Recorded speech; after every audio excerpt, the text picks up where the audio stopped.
व्यापक। भगवान जो है दैहिक, दैविक और भौतिक तीनों तापों का निवारण कर देते हैं।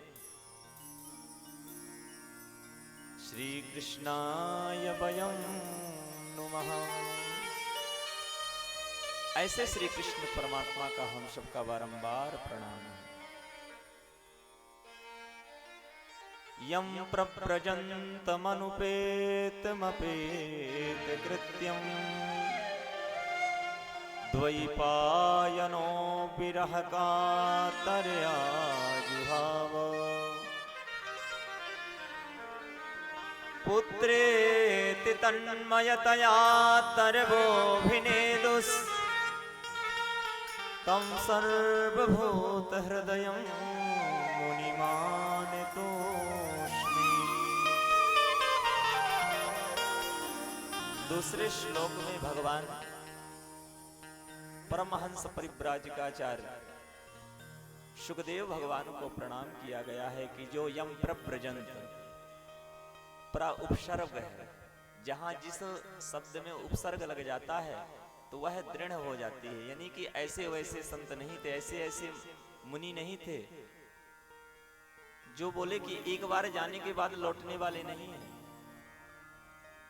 ऐसे महामुनि शुकदेव भगवान हैं। जब मां के गर्भ में 12 वर्ष रहे और इस माया जंजाल में नहीं पड़ना चाहते थे, प्रभु से जो है प्रार्थना किया वेद व्यास जी ने, तब जाकर के मां के गर्भ से जन्म लिए और पुनः वन की ओर जाने लगे। व्यास भगवान पुत्र के विरह में आतुर होकर के पुत्र पुत्र पुत्र पुत्र कह करके पुकारने लगे।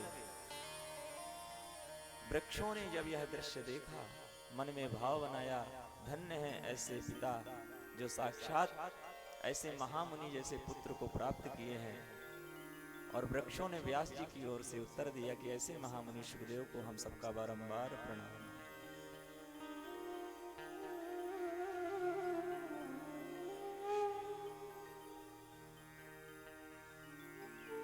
इस प्रकार से श्रीमद् भागवत की कथा को सर्वप्रथम शुकदेव भगवान ने राजा परीक्षित को तो श्रवण कराया। भागवत की कथा 3 वक्ता 3 श्रोताओं के माध्यम से यह भागवत की कथा चलती है, जो 7 दिवस तक चलेगी। प्रथम वक्ता के रूप में शुकदेव भगवान राजा परीक्षित सम्राट को कथा श्रवण कराते हैं। और ये श्रीमद् भागवत की कथा ऐसी वैसी नहीं है। जिसके वक्ता साक्षात परमहंस परिव्राजकाचार्य शुकदेव भगवान हो, जिसके श्रोता सम्राट परीक्षित हो, वो कथा ऐसी वैसी नहीं हो सकती है। यदि कोई केस सुप्रीम कोर्ट तक पहुंच करके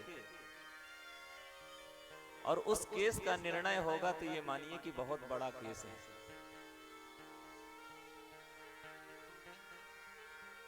दूसरी कथा जो है विदुर मैत्रेय संवाद के माध्यम से होती है। और तीसरी कथा सूत सौनकादिक विधि से होती है, जो कि नैमिषारण्य की परम पवित्र भूमि पर।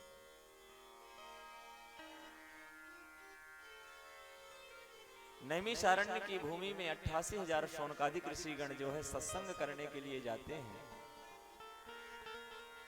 भगवान से आदेश लिए, भगवान ने कहा कि तुम्हारे लिए मैं अच्छी जगह है, विचारणीय जगह जो है, सुदर्शन को आदेश दिए। चक्र का नाम है निमि और आरण्य का अर्थ होता है जंगल। भगवान के पास ऋषिगण गए कि प्रभु हमें सत्संग करना है, घोर कलिकाल आ रहा है, मनुष्य ना जाने सत्संग से वंचित हो जाएंगे तो ना जाने कितने घर उजड़ जाएंगे। आज यह यदि सत्संग की धारा हमारे भारतवर्ष में ना बही होती, ना जाने कितने घर उजड़ जाते।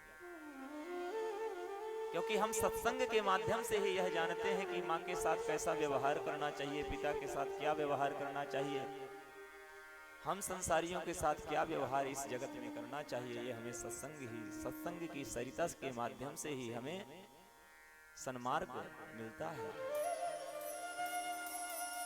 नैमिषेषुतमासीना मभिवाद्य महामतिम् कथामृतरसास्वाद कुशलः सौनको ब्रवीत्। नैमिषारण्य की भूमि में जो है सत्संग करने के लिए भगवान ने चक्र जो है अपने सुदर्शन को आदेश दिया, हे सुदर्शन जाओ इन ऋषियों के लिए सुंदर जगह जो है आप खोज के आओ। सीतापुर जिला में जाकर के आरण्य में जंगल में जाकर के चक्र जाकर के एक जगह स्थायी हो जाते हैं सुदर्शन भगवान। तो जहां पर सुदर्शन जाकर के रुकते हैं वहीं पर 88,000 शौनकादिक ऋषिगण जाकर के सत्संग करने के लिए जाते हैं। तभी से उस स्थान का नैमिषारण्य नाम पड़ा। बोलिए नैमिषारण्य तीर्थ की जय। शौनकादिक ऋषिगण बैठे हुए हैं कि सत्संग करेंगे, पर सत्संग को कौन श्रवण लाभ प्राप्त कराए। पर यदि भक्त के मन में ये आकांक्षा आ जाए कि हमें भगवान की सेवा पूजन करनी है, यज्ञ करनी है, तो जरूर भगवान किसी न किसी रूप में कृपा करते हैं। तो सूत जी महाराज के रूप में जैसे ही 88,000 शौनकादिक ऋषिगणों ने देखा आते हुए, तो सीधे उच्च आसन में बैठा करके सुंदर पूजन किया और प्रणाम किया और सीधे प्रश्न कर दिया।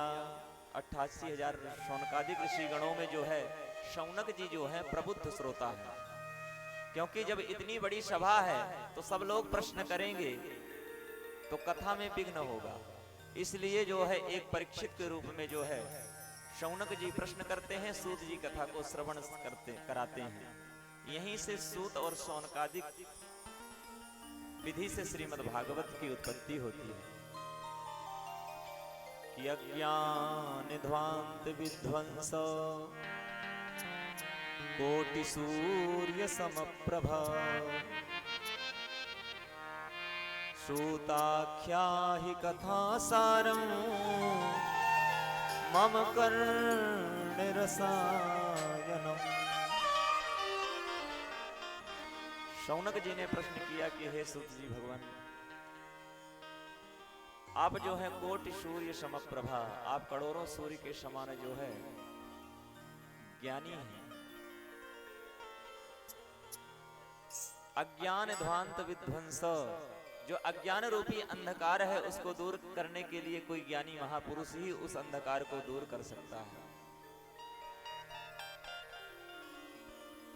और कहा भी गया है अपूज्या यत्र पूजन्ते पूजा नाम च निरादरः त्रीणि तत्र प्रभिक्षन्ति दुर्भिक्षम मरणम भयम।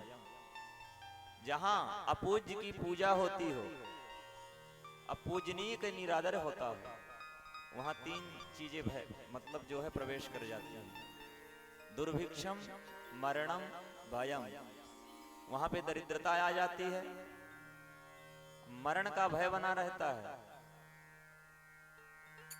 और भय बना रहता है। इसीलिए कभी पूजनीय का निरादर नहीं करना चाहिए। अतिथि देवो भव, ऐसे मन में भाव बनाते हुए। तो यहां पर शौनकादिक ऋषिगण कहते हैं कि हे सूत जी, हे सूत भगवान, हे गुरुदेव, आप करोड़ों सूर्य के समान जो है ज्ञानी हैं और हम अज्ञानियों को अंधकार दूर करने का मात्र एक ही संसाधन है, वह है ज्ञान।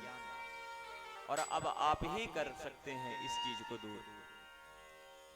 सूताख्या ही कथा सारम, बोले कथा कौन सी कहिए, जो कथा का सार हो वो हमको सुनाइए। क्योंकि कलयुग आने वाला है, घोर कलयुग आएगा। लोग यदि सत्संग से वंचित हो जाएंगे, अनेक प्रकार के पाप करेंगे, अपनी संस्कृति को भूल जाएंगे, अपने स्वभाव को भूल जाएंगे, अपने राष्ट्र को भूल जाएंगे। मम कर्ण रसायनम, और कथा कैसी होनी चाहिए, बोले जो मेरे कर्णों के लिए जो रसायन हो, ऐसी दवाई हो कि जो हमारी बीमारी को दूर कर सके। मम कर्ण रसायनम, ऐसी कथा को श्रवण कराइए हे गुरुदेव। क्यों? बोले चिंता मणिर्लोक सुखम सुरद्रुह स्वर्ग संपदा प्रयक्षति गुरुः प्रीतो वैकुंठम योगी दुर्लभम।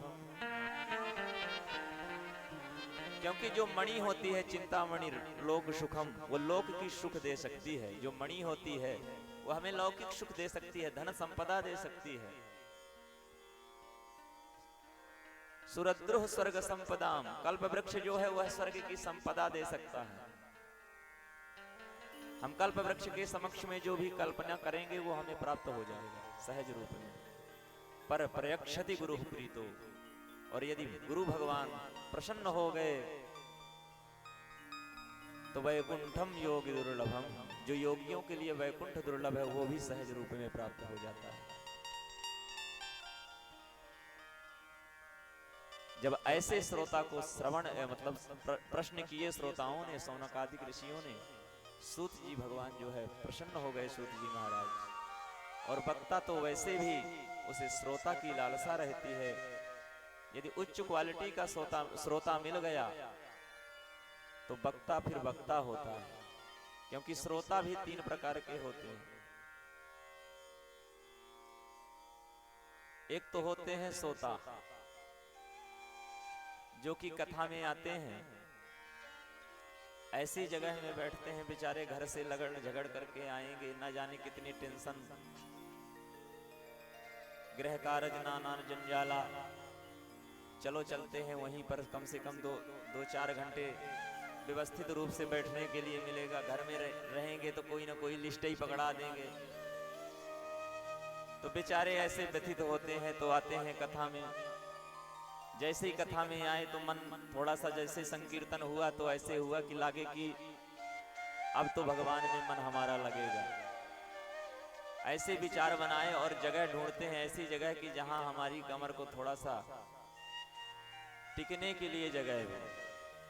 और जैसे ही कथा प्रारंभ हुई महाराज, ऐसी नींद आती है कि एसी रूम में भी नहीं आती है। एयर कंडीशन रूम भी दिया जाए, वहां भी वैसी नींद नहीं आएगी। जब कोई सत्संग कराने के लिए बैठा हो और सत्संग चलता हो तो ये निद्रा देवी भंग करने के लिए सत्संग इतनी जल्दी आती है कि सीधे मस्ती की नींद आती है। जैसे ही जयकारा लगा वैसे ही सोई महाराज नींद खुली। बाजू वाले ने कहा आप तो सो रहे थे, बोले नहीं नहीं नहीं, हम तो ध्यान में लगे थे। तो ये तो हो गए श्रोता सोता। दूसरे होते हैं सरोता।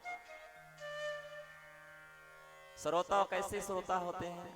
बोले घर से आए कथा सुनने के लिए, जैसे ही आए तो सरोता का काम क्या है? काटना। वो सुपारी को काटता है। उसी प्रकार बैठ गए, देखने लगे चारों ओर, बोले आयोजक तो बढ़िया है पर वक्ता वही है।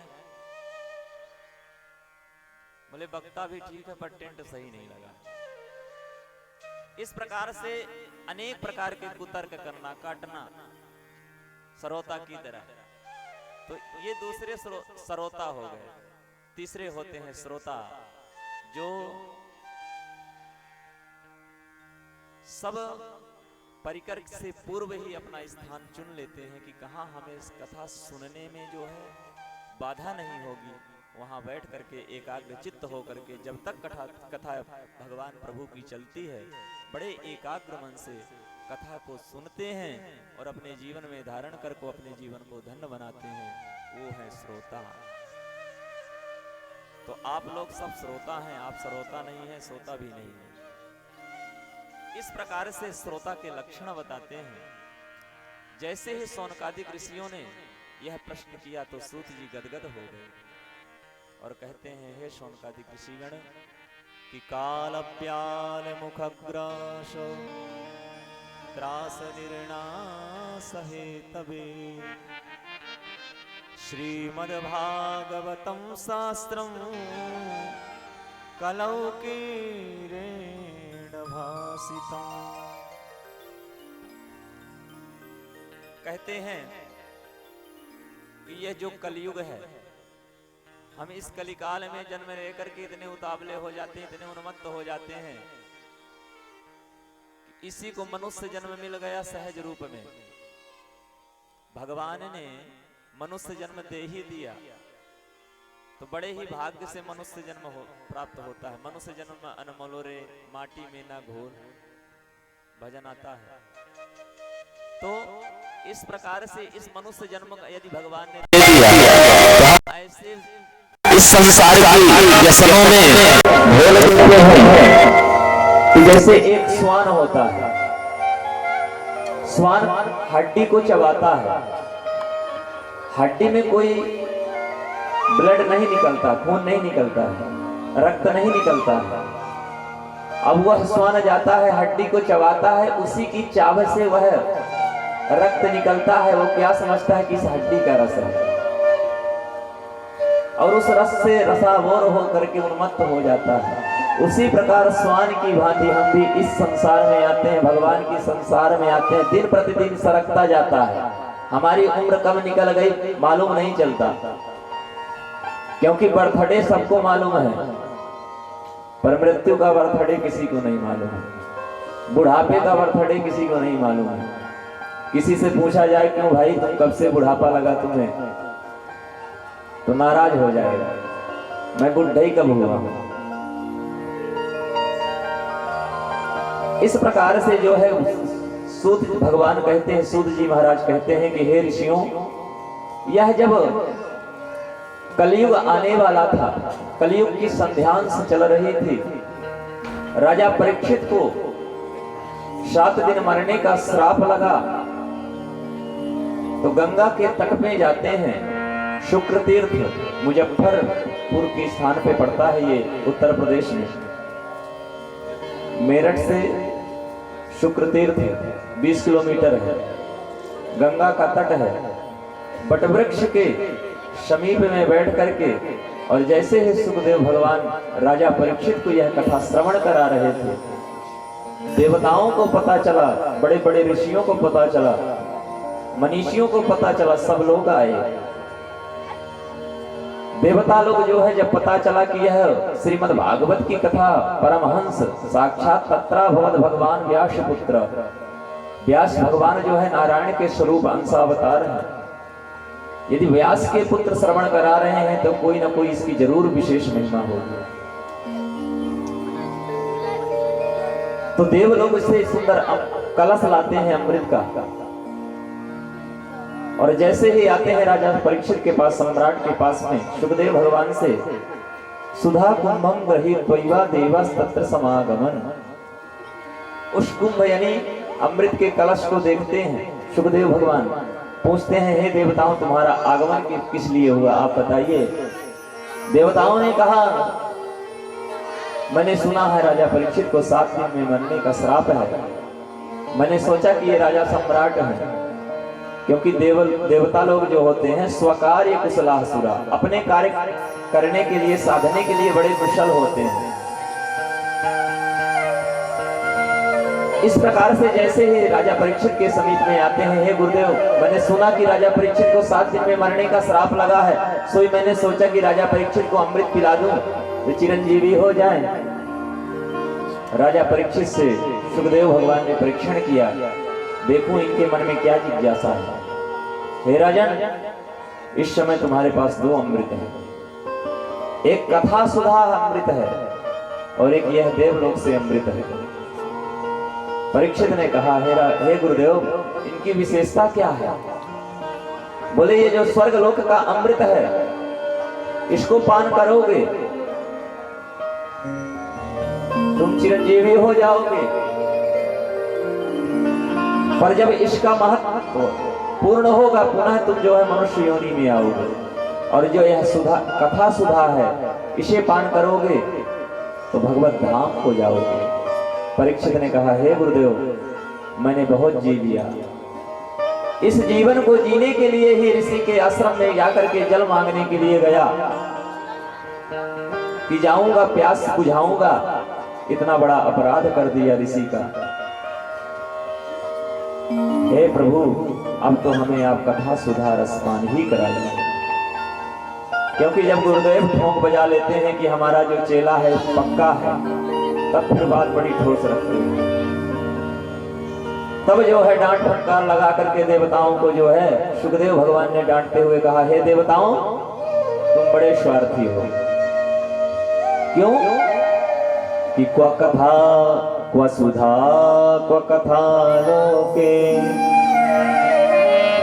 क्वकाचः क्वा मणिर्महा ब्रह्मरातो विचार्यैवं तदा देवाञ्जहासः।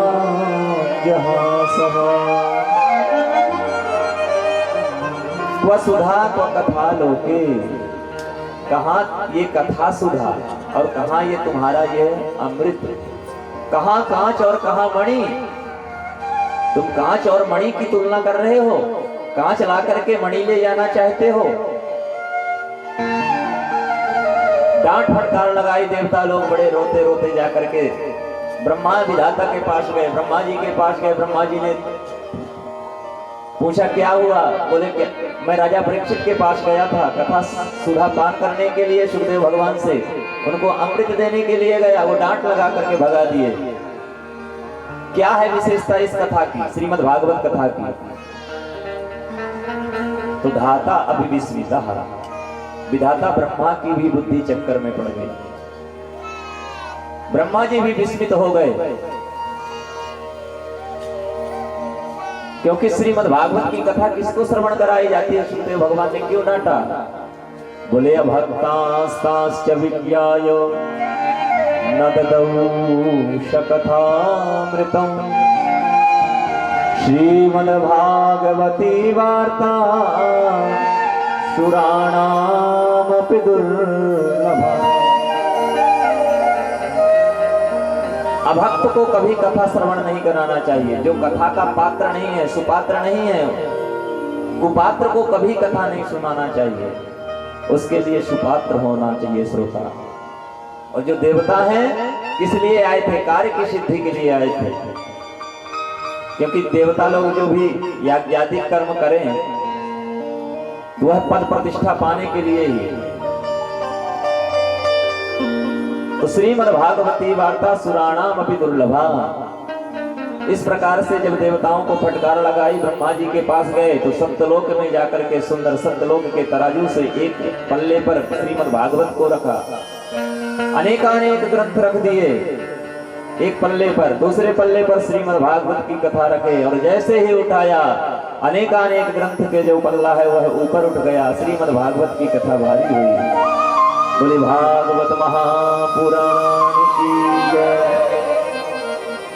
जब इस प्रकार से श्रीमद् भागवत की महिमा को ब्रह्मा जी ने देखा तो धाता अभिविस्मितः, विधाता ब्रह्मा की भी बुद्धि चक्कर में पड़ गई। बोले देवताओं, अब देखो कि राजा परीक्षित को कथा सुनने का परिणाम क्या होता है। अब उसी की प्रतीक्षा में लगे हैं।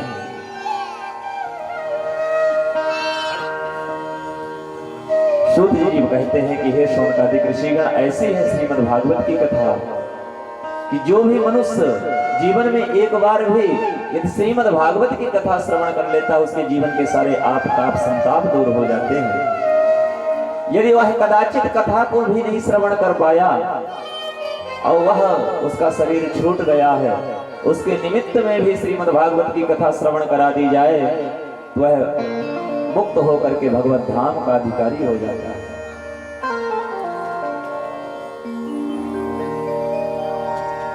ऐसे श्री हरि की कथा है। सुंदर इस प्रकार से श्रीमद् भागवत की महिमा का बखान करते हैं सूत जी महाराज।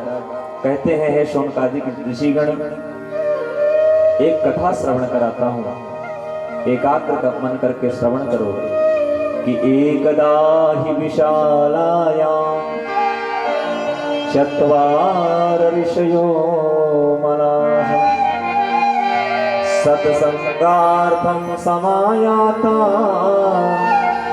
तत्र सुस्तत्र नारदम्। विशालापुरी नाम बद्रीनाथ धाम।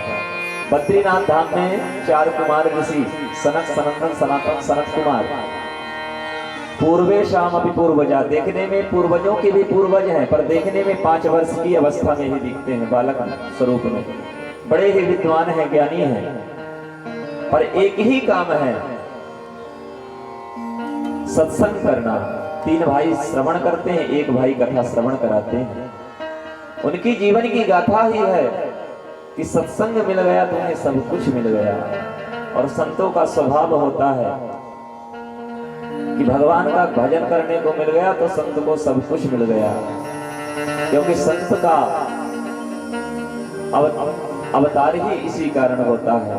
साधनोति पर कार्य इति साधु, जो दूसरों के कार्य को साध दे उसी को तो साधु कहते हैं। इस प्रकार से वहीं सत्संग करने की इच्छा से बैठे हुए थे, तो क्या देखते हैं कि देवर्षि नारद आ रहे हैं, जिनकी मुखमंडल की आभा मुरझाई हुई है, बड़े ही चिंतातुर हैं। जैसे ही नारद जी को देखा, कथम ब्रह्मन्दीन मुखः कुतश्चिन्तातुरो भवान् त्वरितं गम्यते कुत्र कुतश्चागमनं तव। ऋषि कुमारों ने पूछा, हे देवर्षि नारद, आपका आगमन किस कारण से हुआ? कथम ब्रह्मन्दीन मुखः, आपका मुखमंडल की आभा दिनों की तरह उदास क्यों है? क्योंकि मैंने सुना है कि संतों को किसी की चिंता नहीं सताती है। संत तो निर्लिप्त होते हैं, अकिंचन होते हैं, दीनवत्सल होते हैं। कुतश्चिन्तातुरो भवान्, तो आपको किसकी चिंता है? आपका कौन परिवार है? आपके कौन से बच्चे हैं कि आप इतने चिंतित हैं? त्वरितं गम्यते कुत्र, आप जा कहाँ रहे हैं? अकुतश्चागमनं तव, और आप आ कहाँ से रहे हैं? इदानीं शून्यचित्तोऽसि गतवित्तो यथा जनाः तवेदं मुक्तसङ्गस्य नोचिदं बद्धकारणम्। ऐसे लगता है आपके मुखमंडल की आभा बता रही है कि जैसे कोई गतवित्तो यथा जनाः, कोई कृपण का धन हरण कर ले, कोई बड़ा कंजूस हो, यदि उसका एक का सिक्का गिर जाए तो 10 की सेल क्यों न टार्च में डलानी पड़े, पर उसको जरूर खोजेंगे। गतवित्तो यथा जनाः, तो आपका कौन से ऐसा धन अपहरण हो गया है कि आप इतने जो है उदासीन है, इतने चिंतातुर हैं? नोचिदं बद्धकारणम्, आप इस उदासी का कारण बताइए। नारद जी बताना प्रारंभ किए कि हे कुमारों, हमारा धन कुछ भी अपहरण नहीं हुआ। संतों का धन क्या है? संतों का धन तो भगवान नाम है। तो हमारा कार्य ही है कि जगत को साधना, जगत को जो है फंसे हुए व्यक्ति को उबारना, और उसी की चिंता में मैं जो है व्यथित हूँ। क्योंकि मैं कहां से आ रहा हूं? आपने पूछा। पुष्करं च प्रयागं च काशीं गोदावरीं तथा हरिक्षेत्रं कुरुक्षेत्रं श्रीरंगं सेतुबंधनम्। मैं सत्संग करने की इच्छा से जो है सारी धरती पर भ्रमण किया। पुष्कर गया, प्रयाग गया, काशी गया कि जब देखूं मनुष्यों का हाल क्या है, सत्कर्म करते हैं कि नहीं करते हैं। पुष्कर में देखा, प्रयागराज में जी में देखा, काशी में देखा। इस प्रकार से हरि क्षेत्र, कुरुक्षेत्र, सेतुबंध, रामेश्वरम गया, सब जगह गया महाराज, पर मुझे कहीं भी शांति नहीं मिली। क्या मैंने देखा कि तरुणी प्रभुता गे श्याल को बुद्धिदायक, कन्या विक्रयणो लोभा दंपति नाम चकलकनम। हे ऋषि कुमारों, मैंने देखा कि चलो संतों के यहाँ जाऊं, कुछ न कुछ शांति होगी। पर संतों के यहाँ जैसे ही पहुंचा तो संत क्या है, जगत की चिंता तो छोड़ करके धन इकट्ठा करने में लगे हुए हैं, पद इकट्ठा करने के लिए लगे हुए हैं। मैंने सोचा चलो सन्यासियों के यहाँ जाऊं, तपस्वियों के यहाँ जाऊं, सब जगह जो है ग्रथित है, व्यथित है। मैंने सोचा कोई बात नहीं है, चलो एक बार गृहस्थियों के यहाँ और देख करके आता हूँ। तो गृहस्थियों के यहाँ गया तो क्या देखा, तरुणी प्रभुता के हे श्याल को बुद्धिदायक कहा कि पति पत्नी के जीवन में, आपस दाम्पत्य जीवन में कलह भरा हुआ है, और जहाँ कलह होता है वहाँ लक्ष्मी का आगमन नहीं होता। हे ऋषि कुमारों, मैंने जा करके देखा आपस में जो है पति पत्नी लड़ झगड़ रहे हैं, छोटी छोटी सी बात में प्राणों की आहुति दे देते हैं। दंपति नाम चकल कदम,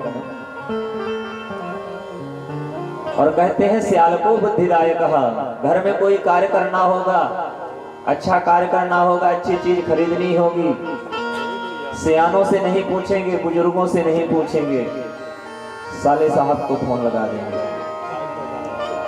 श्याल को बुद्धिदायक कहा, ये मैं नहीं कह रहा हूं, भागवत जी में स्पष्ट वर्णन है। साले साहब को फोन लगाएंगे। अब तो साले साहब के द्वारा ही बुकिंग होगी, घर बनेगा उनकी सलाह से ही बनेगा, घर की ओपनिंग होगी तो साले साहब ही मुहूर्त उस हिसाब से चुनेंगे कि मेरी छुट्टी जब होगी तब जीजा जी के मकान का उद्घाटन होगा। श्याल को बुद्धिदायक कहा, कन्या विक्रयणो लोभात, कन्याओं का क्रय और विक्रय हो रहा है। पहले लोग विवाह करते थे, समधि हुआ करते थे, समधि जिसकी समान भी यानी बुद्धि हो, ऐसे सुंदर जो है आपस में मिलते थे, संधि को भोजन कराते थे, बढ़िया माताएं सुंदर स्वागत करती थी। आजकल संधि साहब जाते हैं, डिस्पोजल में भोजन दे दिया जाता है, तुरंत फाड़ के फेंक दिया जाता है। तो ऐसे संधि साहब का स्वागत हो रहा है। और कन्या विक्रयणो लोभात, कन्याओं का क्रय विक्रय हो रहा है। सौदा तय हो जाता है, इतना दोगे तो विवाह करूंगा, नहीं तो राधे राधे। हमारे घर में कोई कमी थोड़ी ना है, हमारे न जाने कितने विवाह आए, मैंने तो ऐसे ठुकरा दिया। इस प्रकार से मन में जो है द्वेष भरे हुए हैं, और जिस विवाह में डिमांड किया जाए और डिमांड के आधार पर विवाह किया जाए, वहां सुख आ ही नहीं सकता, लक्ष्मी आ ही नहीं सकती, वहां तो दरिद्र का आगमन होगा। आप दहेज लेकर के क्या सोच रहे हैं कि हम बहू के हाथ का जल पिएंगे, सुंदर भोजन बनाएंगे, पकवान बनाएंगे, हमारे बहू बेटा सेवा करेंगे? अरे आप तो आपके बालक को भी भोजन मिलना मुश्किल है। तो कन्या विक्रयणो लोभात दंपति नाम चकल कनम, ऐसी अवस्था हो गई है गृहस्थ जीवन की। एवं पश्यन् कलेर्दोषान् पर्यटन् नवनीमः, यामुनं तटमापन्नो यत्र लीला हरेर्भो। इस प्रकार से जब हम भ्रमण करते करते गए वृंदावन धाम की ओर, यमुना के परम पावन पुलिन तट पर जाते हैं। कल्लोल कालिंदी के तट पर एक सुंदर युवती बैठी हुई है, दो वृद्ध अवस्था में पुरुष अचेत अवस्था में पड़े हुए हैं। वो जो स्त्री है वह रुदन कर रही थी। मैंने देखा यह दृश्य को, तत्राश्चर्यं मयं दृष्ट्वा, मैंने देखा। श्रूयतां तन् मुनीश्वरा, हे मुनीश्वर मैंने सुना भी उसके रुदन को, पर मैंने सोचा कि जाऊं, क्या कारण है, पर मैंने सोचा कि स्त्रियों के बीच की बात है, हम संत हैं, ऐसे अवस्था में नहीं जाना चाहिए। फिर मैंने सोचा नहीं जाना चाहिए, फिर अपने आप को नहीं रोक पाया, वहीं पर फिर से पुनः खड़ा हो गया, फिर चलने लगा। तब तक में आवाज आती है कि भो भो साधो क्षणं तिष्ठ मच्चिन्तामपि नाशय, दर्शनं तव लोकस्य सर्वथा गहनं परम्। हे साधो, क्षण मात्र के लिए तिष्ठ, रुक जाइए, तिष्ठ मत चिंतामपि नाशय, मेरी चिंताओं का हरण कर दीजिए। आप संत हैं, संत का स्वभाव होता है कि दुखी का दुख दूर करना, भक्त के दुख को दूर कर देना। दर्शनम तब लोकस्या सर्वथा धरम परम। आपका दर्शन मात्र हो जाना ही पुण्यों का उदय हो जाता है। नारद जी ने यह दृश्य देखा, सुना, तो शीघ्र ही उस स्त्री के पास में जाते हैं, देखते हैं, पर परिचय नहीं है कि ये कौन है देवी। हे देवी, तुम इस एकांत नितांत यमुना के तट पर बैठ करके रुदन क्यों कर रही हो? और ये दो वृद्ध पुरुष पड़े हैं, ये कौन है? और जो तुम्हारी ये सेविकाएं हैं, ये कौन है? क्योंकि गंगादिक नदियां इत्यादि जो है उनकी सेवा में वहां पे भक्ति की उपस्थित थी। तब तो महाराज उस स्त्री ने अपना परिचय दिया कि हम भक्त ख्यात इमौ में तनयौ मतौ ज्ञान वैराग्य नामानौ काल योगे नजर जरौ। हे प्रभु, मेरा नाम है भक्ति, और जो ये वृद्ध पुरुष पड़े हुए हैं ये मेरे पुत्र हैं ज्ञान और वैराग्य। इमौ में तनयौ मतौ, द्विवचन लगा हुआ है। ये जो दो पुत्र हैं ये मेरे पुत्र हैं ज्ञान और वैराग्य। बोले काल योगे जर्जरौ, ये काल के योग से जो है जर्जर हो चुके हैं। भक्ति महारानी ने अपना परिचय दिया कि उत्पन्ना द्रविणेशाहं पृथ्वीं कर्णाटके गता क्वचित् क्वचिन् महाराष्ट्रे गुर्जरे जीर्णतां गतः। मैं द्रविड़ देश में उत्पन्न हुई, वृद्धिम कर्णाटके गता, कर्नाटक देश में गई तो वृद्ध हो गई, और महाराष्ट्र में मैं कहीं कहीं पूजित हुई, सेवित हुई, मतलब मेरी सेवा हुई। पर गुर्जरे जीर्णतां गतः, गुजरात में गई तो वृद्ध हो गई। अब गुजरात प्रांत में यदि जाइए आप उनसे बोलिए कि जो है आपके यहाँ भक्ति महारानी जो है वृद्ध हो गई थी, यहाँ भक्ति नहीं है। तो भक्ति माता कहते हैं कि इस प्रकार से जैसे ही मैं वृंदावन आई तो धन्य है यह वृंदावन। जैसे ही वृंदावन में आई मैं तरुण अवस्था को प्राप्त हो गई। पर क्या करूं महाराज, ये ज्ञान और वैराग्य हमारे जो है पुत्र जो है अचेत अवस्था में आज भी लेटे हुए हैं। अब तो नारद जी महाराज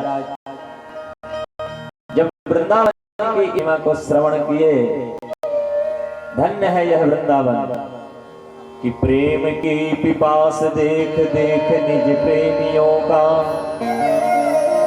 प्रेम का समुद्र सीमा तोड़ के बहाया है। भावुक रसीले जन निराश ना होंगे अब, कामना की पूर्ति हेतु कल्प कर लगाया है। चिंतामणि जटिल चारु चादर बिछाई यहाँ, कुंज प्रति कुंज भांति भांति से सजाया है। भारत का भूषण तिलक तीनों लोकों का, भक्तों के वास हेतु वृंदावन बनाया है। भक्तों के वास हेतु वृंदावन बनाया है। धन्य है यह वृंदावन, साक्षात बाके बिहारी वहां पर भक्ति की रस्सी में बंधे रहते हैं आज भी। वृंदावन में आज भी पहुंच जाए तो भक्ति इतनी है महाराज। ब्रह्म मुहूर्त में लोग सुंदर यमुना का स्नान करते हैं। ब्रह्म मुहूर्त में स्नान करके सुंदर राधे राधे सुंदर संकीर्तन होता है। आप वृंदावन जाइए, वहां पर देखेंगे कि भक्ति क्या होती है, भक्ति की पराकाष्ठा क्या है। आज हम भारत के रहने वाले हैं, अपनी उस भारतीय संस्कृति को भूल गए। पर उस वृंदावन में जाइए, न जाने कितने देश के लोग आकर के और बाके बिहारी की उस छटा का दर्शन करते हैं, इतने मोहित हो जाते हैं कि बस वहीं अपना स्थान चुन लेते हैं और वहीं भजन में लग जाते हैं। धन्य है वह वृंदावन जहाँ भक्ति महारानी सुंदर हमेशा वास करती हैं। भक्ति महारानी की ऐसी सुंदर वृंदावन में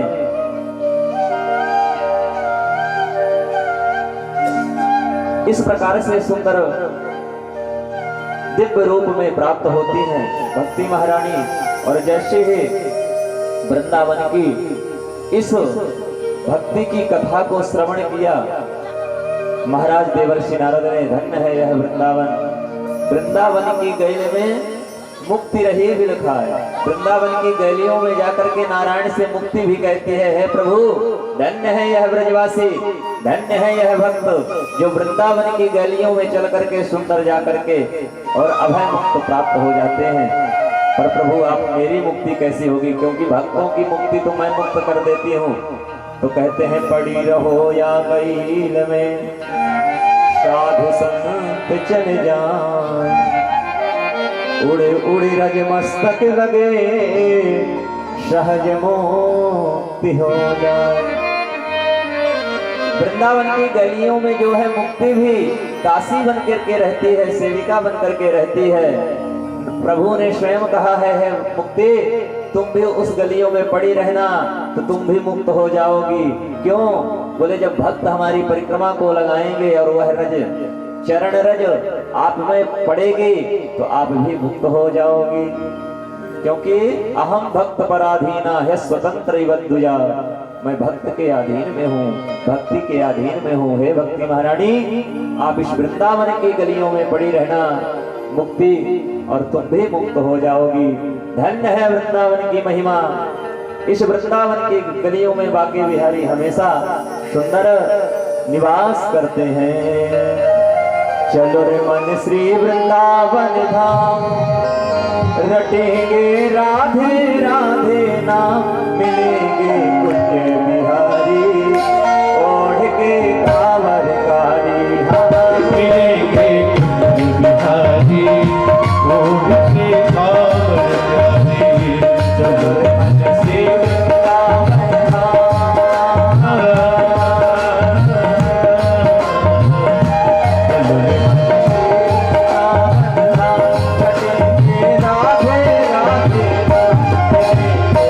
राधे की सेवा करते हुए हो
वृंदावन धाम की महिमा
सभी लोग बोलेंगे राधे राधे।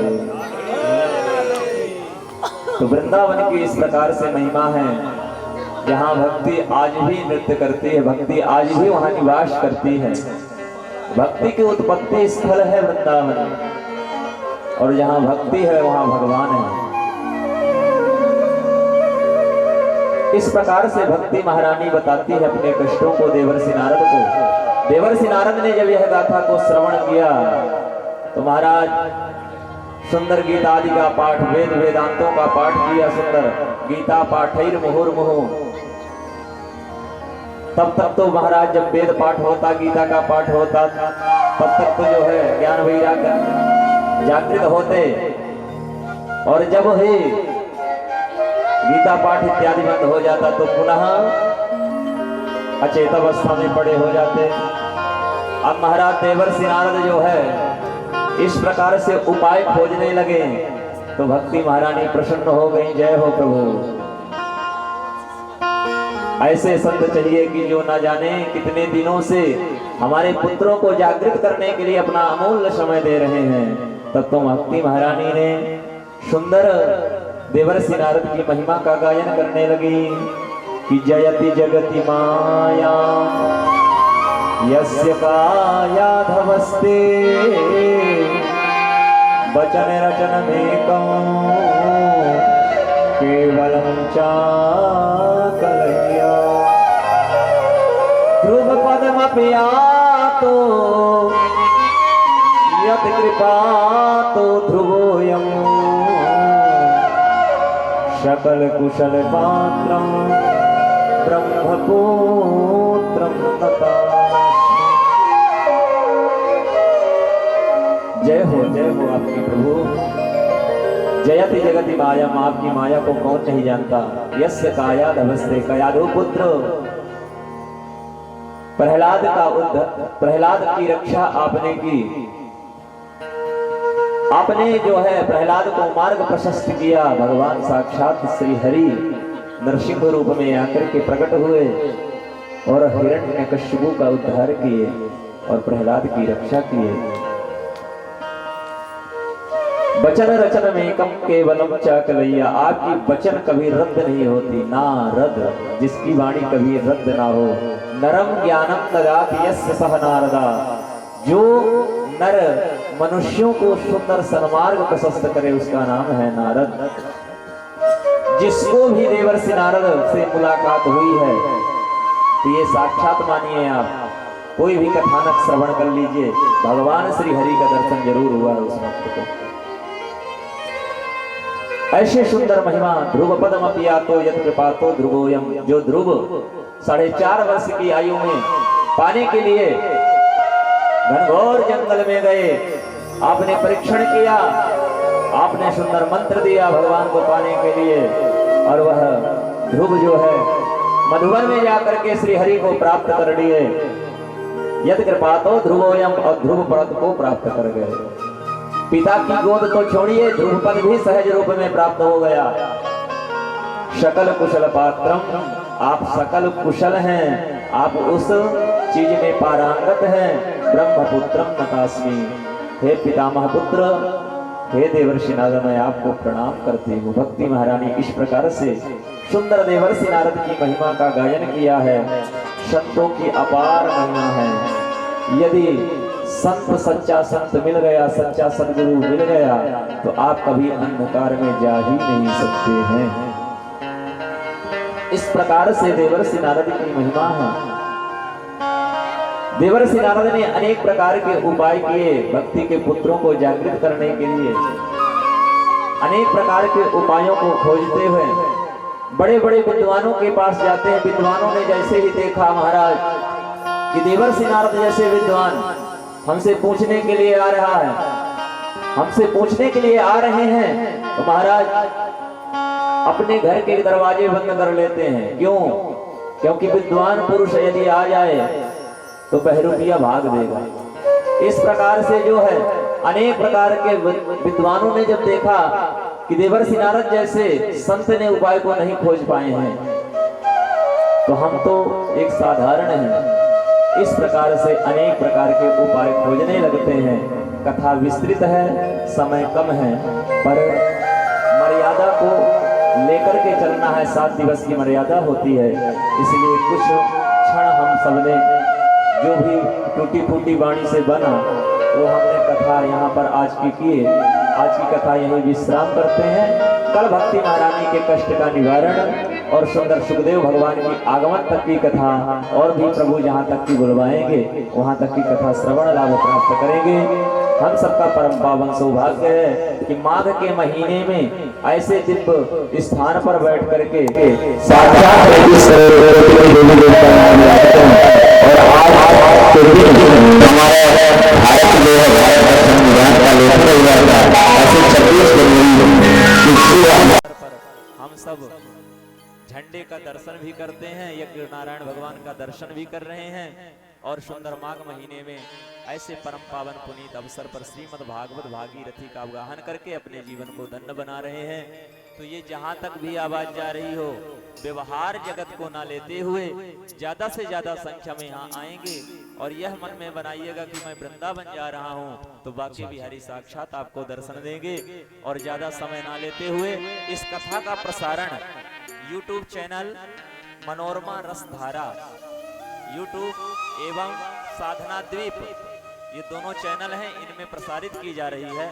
आप लोग इस चैनल को ज्यादा से ज्यादा तक लोगों तक सब्सक्राइब करें, शेयर करें और ज्यादा से ज्यादा लोग इसकी सदस्यता को ग्रहण करें ताकि इस कथा से लाभान्वित हों, क्योंकि ये कथा ऐसे अवसर पर एक ऐसी माध्यम बन करके हम सब तक पहुंच रही है।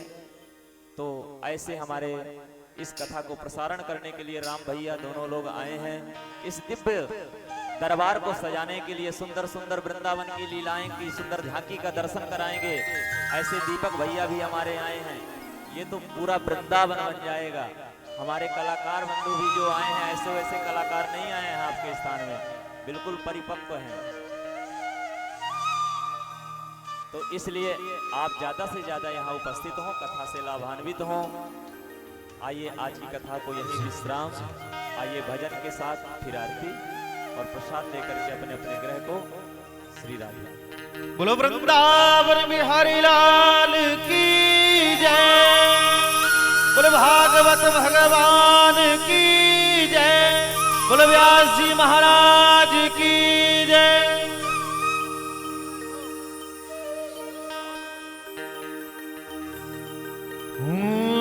जब संत मिलन हो जाए,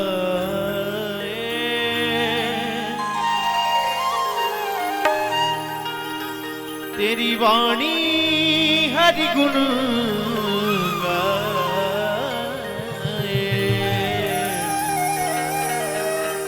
तब इतना समझ तेरा हरि से मिलन होगा। ताली की सेवा करते सभी लोग। तब इतना समझ लेना तेरा हरि से मिलन होगा। जब संत मिलन हो जाए, तेरी वाणी हरि गुण गाए, वाणी हरि गुण गाए, तब इतना समझ लेना तेरा हरि से मिलन हो। तब इतना समझ लेना तेरा हरि से मिलन हो। नारी की सेवा करते जय हो।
ललचाए, दर्शन को मन ललचाए।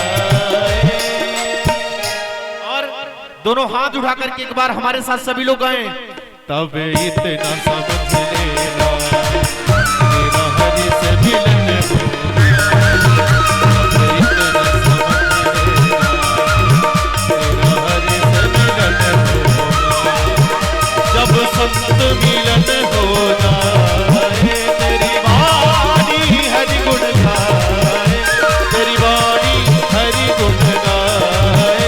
तब इतना समझ लेना तेरा हरि से मिलन होगा, तेरा हरि से मिलन होगा, तेरा हरि से मिलन होगा, हरि से मिलन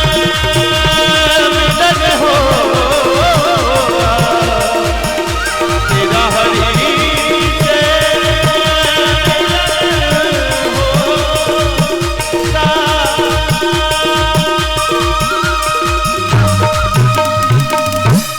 बोले कृष्ण कन्हैया लाल की जय। आइए सभी भक्त सुंदर भागवत भगवान की आरती उतारते हैं। जय जय श्री राधे। चंद्रमा मनसो जात चक्षुः सूर्यो अजायत श्रोत्रादवायुष प्राणश्च मुखाद् अग्निरजायत। सभी से निवेदन है, निवेदन होगा सभी खड़े हो जाइए। भागवत भगवान की दिव्य आरती होने जा रही है।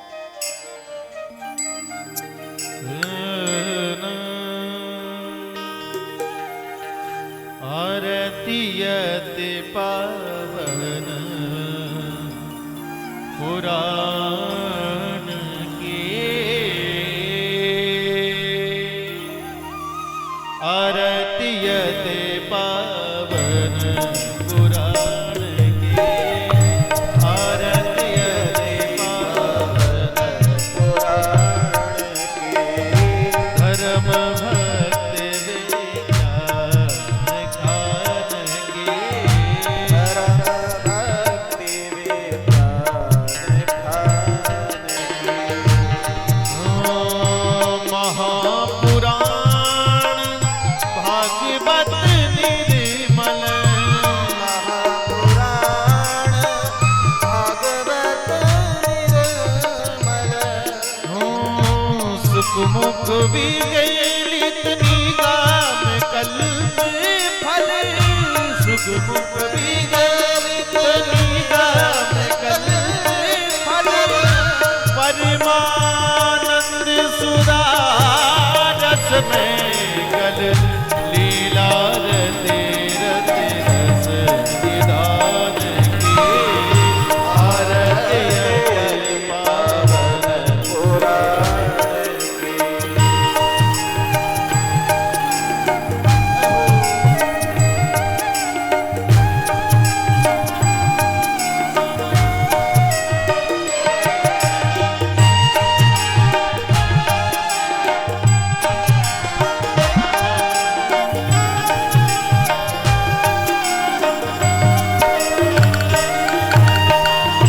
कलिमल मथने प्रताप निवारणे, कलिमल मथने प्रताप निवारणे। जन्म मृत्यु भव हारणी, जन्म मृत्यु भव तारणी। सेवत सतत सकल सुख कारणी, सुम हो सदे हरि चरित गान की। आरती अति पावन पुराण की।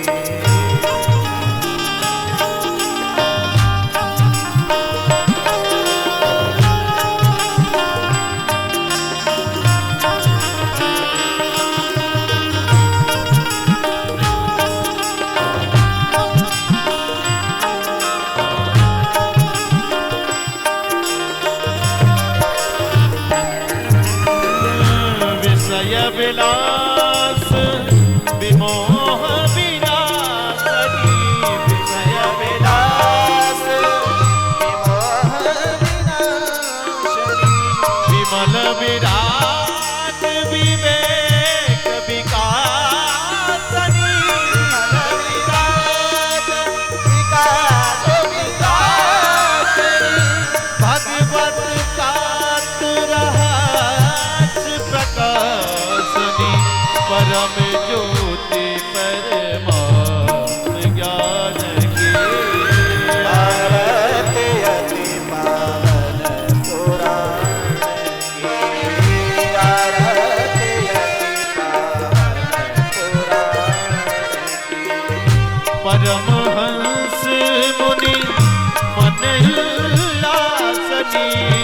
परमहंस मुनि रसिक हृदय रसरास विलासनी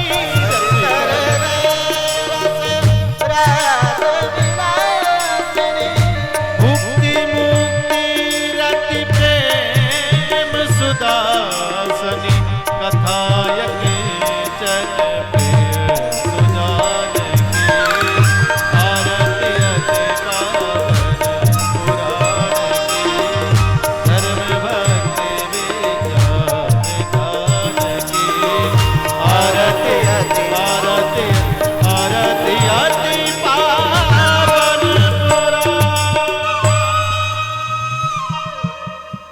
जलेन शीतले कर्णं पुष्पे देवावन्दनम् आत्मै देवावन्दनम् आशिषोत्तरणं नीराञ्जले ग्रहणं मन्त्रपुष्पाञ्जलिः जज्येन जज्यमय जन्त देवासानि धर्माणि प्रथमान्यासन्नाते हनाकं न हिमानः सजन्त यत्र पूर्वे साध्याः सन्ति देवाः राजाधिराजाय प्रशय्य साहिने नमो वयं वै श्रवणाय कुर्महे समे कामान् कामकामाय मह्यं कामेश